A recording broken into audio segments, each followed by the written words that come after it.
David Smith here with yet one more flipped classroom math lesson. 3 tips before we start. First, you can adjust the playback speed faster or slower to suit your desire. Second, you can pause the video at any point to jot down questions or catch up with your notes. Third, you can turn on the captions so you can read my words on the screen.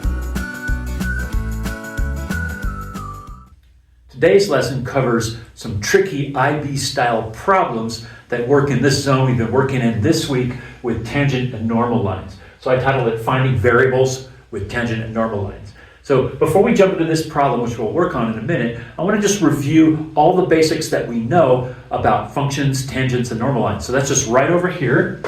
So what I've done is I've sketched a curve, some function. I'm not giving you the function, but here's the curve. The tangent line touches that function at this particular point, so that's a tangent line, and then the normal line is a perpendicular line to the tangent line. So this is the graphical situation that we're talking about. Now let's talk a little bit about what we know. So f of x, the function, gives you points x and y on the curve. So if you know the x value, you can find the y value of any point on the curve. So that's what the function gives you.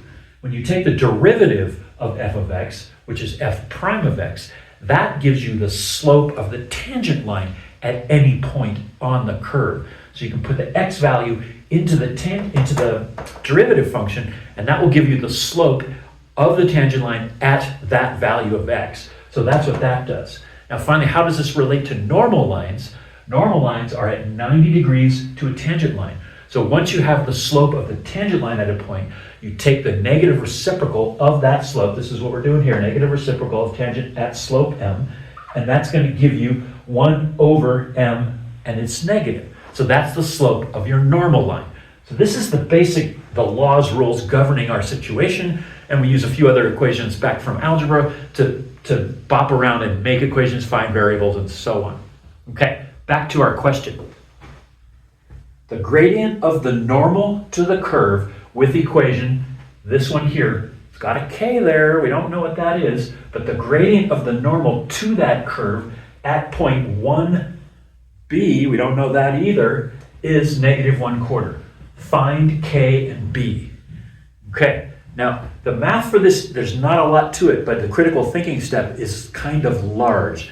So I want you to pause the video and think a minute and see if you can figure out what the way into this problem is going to be. So pause the video, make some notes, do some good thinking, and come right back. Okay, so the thing to describe is that we are given the slope of the normal line, and we have our function. So if we take the derivative of the function, then we have a function that tells us the slope of the tangent line. So we can change this by negative reciprocal to the slope of the tangent line, and then we can solve that equation for k. So watch how this works.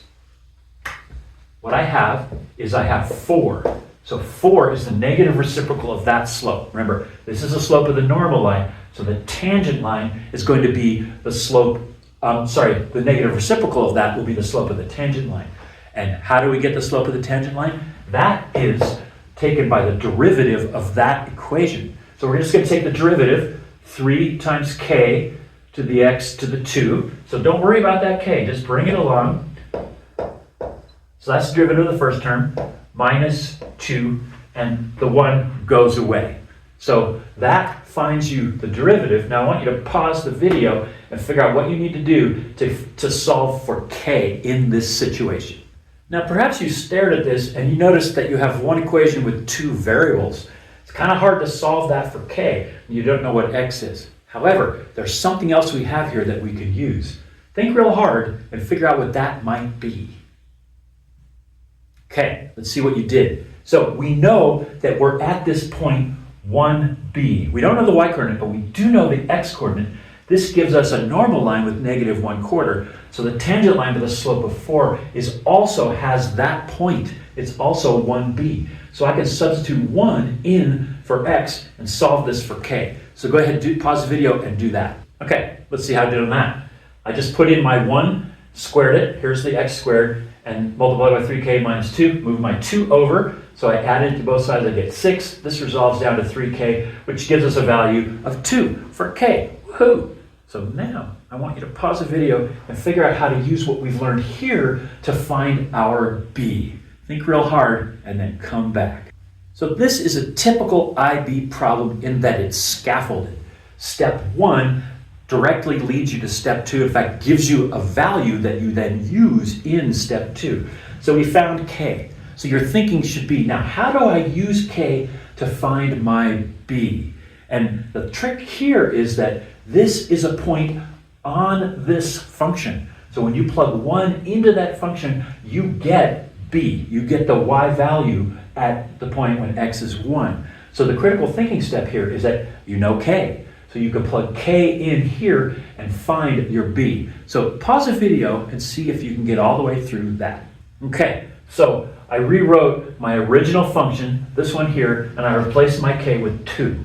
And then I just rewrote the rest of it. So 2x cubed minus 2x plus 1. That's my function now that I've found k.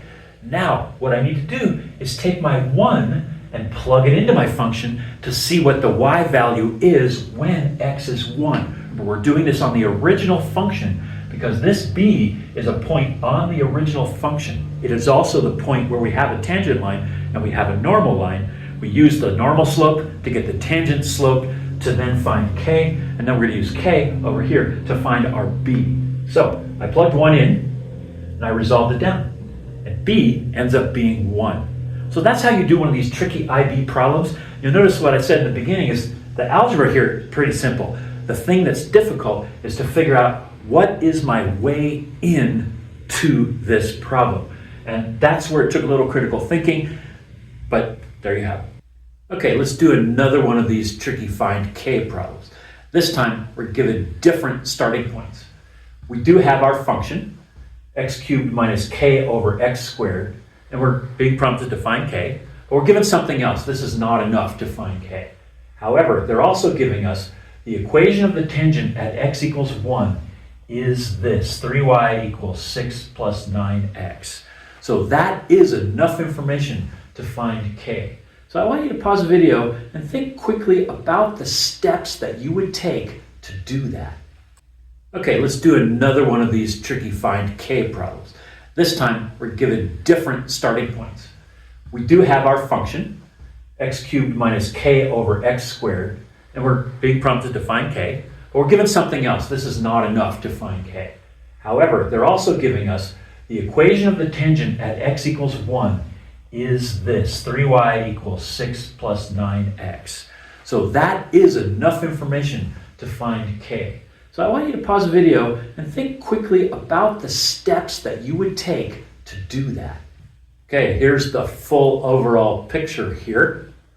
Find the tangent slope at x equals 1 and use it in the derivative function to find k. So we have our tangent line, we have our tangent line's equation, so the slope of that's pretty easy to get out. I'm going to ask you to pause the video and do just that. Okay, here's what I did. Here's my equation for the tangent line. So there's a tangent line to this function at x equals 1. That's the x coordinate of the place where this tangent line hits the curve of f of x. So I need to solve this so that I can find the slope of this line. So I just divided everything by 3 to get y alone, and I got 2 plus 3x. The multiplier on the x term is my slope. So my slope of the tangent line at this place is 3. So what comes next? Pause the video and figure that out. All right, the next step is to use the tangent line slope and plug it in to the derivative function at the point where x is 1, and that will let us find k. So first step, I translated my function into an easily derivatable form. This comes right down, but I had to move my 2 up to make it a minus 2. Use the power rule on both these terms. I end up with this function, 3x squared plus 2kx to the minus third. And now I know that that equals 3 at the point of tangency. So I set it equal to 3. Okay, so getting warmer. However, I still have 2 variables. I have a k and an x. But we know at the point of tangency, x is 1. We were given that in the very beginning. Here, x is 1. So now we can plug that in for our x and do it like so. So we have 3 times 1 squared plus 2 times k times 1 to the minus third. Now, 1 squared is 1, so this term ends up being 3, and then this minus 1 to the minus third is still going to end up being 1. So we have 2k, the 1 goes away, so we have 2k. And then when we solve this, when I move the 3 over to the other side, so you noticed I trailed off there. Do you know why? Take a look at this and tell me what k is going to be. Subtract 3 from both sides, I have 0 equals 2k. So k equals 0. So in a sense, we have finished our problem. We found k. K is 0.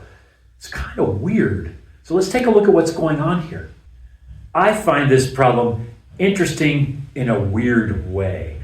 Okay, so our algebra, we did our algebra correctly. We got 0 for k. Okay, let's go back to our function right up here. F of x equals x cubed minus 0 over x squared. We can handle 0 on the top of a fraction, no problem. The whole thing goes to 0. So our function really is f of x equals x cubed. Now, even though it's all set up this way, k going to 0 means this term kind of really isn't there. And we solved that with our algebra. So coming back to this one, this goes to 0, so our function is really x cubed. Let's take a look at the graph. So I graphed x cubed, that's the cubic function, that's the most simple, the mother function. And the point of tangency where x is 1, the y-coordinate of that is 1, because I just put 1 in here, and that gives me 1. And then the tangent line is going right like that, and the slope of that tangent line is 3. We are given that. We use that to back solve for k. So this diagram looks pretty good. That could be a slope of 3. Graphical algebra, there you go. Now that you've watched the video, take a moment to jot down extra notes or jot down some questions for our next class. You can also re-watch portions of the video that you didn't get the first time. If you enjoyed the video, please click like, and if you'd like to help me grow my YouTube channel, please click subscribe.